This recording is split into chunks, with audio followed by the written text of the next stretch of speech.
Jesus, greatest, highest, I will come to thee. I'm sure there are many football fans out there.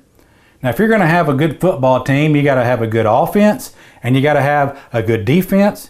You got to have a very knowledgeable head coach, and then you got to have a lot of great assistant coaches.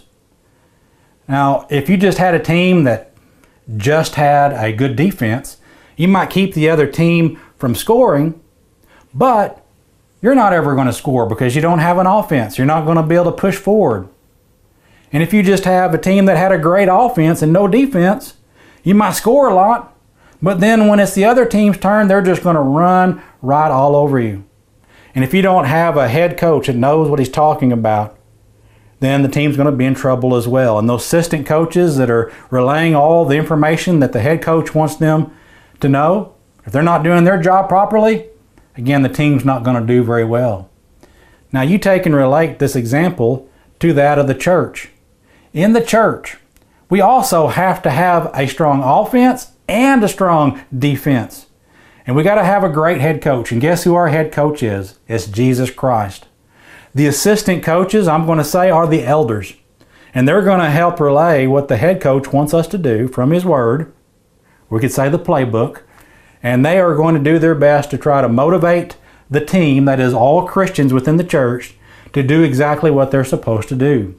Now, if you have a church that just has a strong offense, they're going to be very evangelistic. They're going to reach out. They're going to bring people in. But if they don't defend God's truth, then basically you're going to have a bunch of people that end up coming together who are not going to hold to God's truth, and they're going to go in all kinds of different directions. And if you have a church that just is defending the truth, which is certainly something we need to do, but if you don't have anybody evangelizing, you may not let anything corrupt come into your congregation, but you're not going to grow, and you're eventually going to die off, and there's not going to be anybody left to defend the truth. And so we need to be like those during Nehemiah's day. Remember Nehemiah? They were trying to rebuild the wall, and the people were attacking them. Well, they started working on that wall and building it up, and they had a tool in one hand, and they were ready to defend with the other hand. And so that's the way that we must be within the church. We have to have a good offense. We have to have a good defense.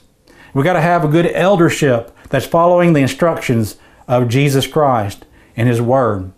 And whenever we have all that in place, then we're going to have a church that is going to grow to the best of its ability and have the greatest influence on its community.